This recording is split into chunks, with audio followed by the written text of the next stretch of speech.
Yo tout le monde et bienvenue sur Yatai. Cette semaine, je vous propose un petit mets d'accompagnement rafraîchissant pour l'été, des pickles de concombre japonais. C'est parti.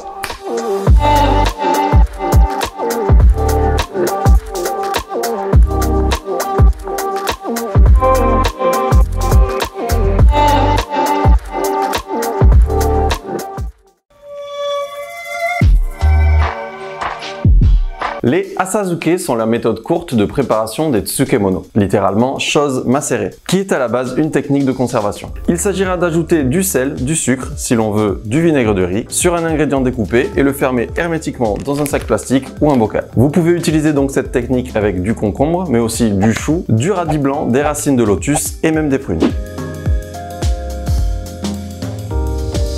Donc pour les ingrédients, il vous faut un concombre, une cuillère à café de sel, une demi-cuillère à café de sucre, un petit morceau de gingembre, un piment rouge séché et des graines de sésame. Et pour mariner tout ça, un sac plastique zip. Tout d'abord, on va mettre du sel sur notre planche et on va faire un petit massage au concombre. Voilà, comme ça, pour bien faire rentrer le sel dans la peau et l'attendrir.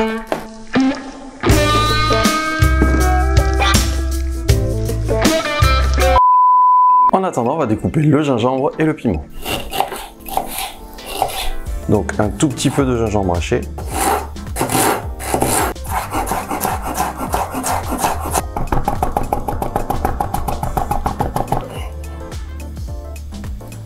Et un peu de piment ciselé. Voilà, juste un petit peu, ça suffira. Attention de ne pas vous toucher les yeux après ça. Ensuite, on va reprendre notre concombre, couper les entames et le découper de façon un peu aléatoire. Comme ça, on tourne et on coupe.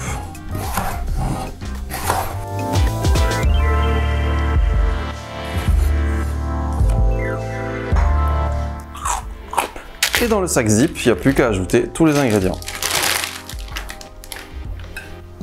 Concombre, sel, sucre, gingembre et piment. N'hésitez pas à jauger selon vos goûts le gingembre et le piment. On va masser un peu tout ça. Et on va ensuite refermer avec le moins d'air possible.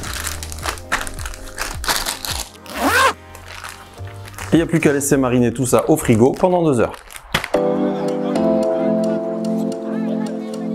Et au bout des 2 heures, on va le dresser dans un petit bol. Alors ensuite, vous pouvez les conserver jusqu'à 2 jours. Ça a déjà bien dégorgé. Et pour la déco, on va ajouter quelques graines de sésame. Et quelques morceaux de piment au-dessus.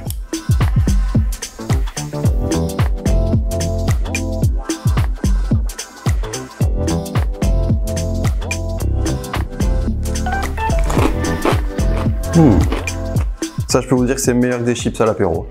N'hésitez pas à me dire en commentaire si la recette vous a plu. Partagez-la avec tous les gens que vous connaissez qui mangent beaucoup trop de chips. Et nous, on se revoit la semaine prochaine pour une nouvelle recette. Matane!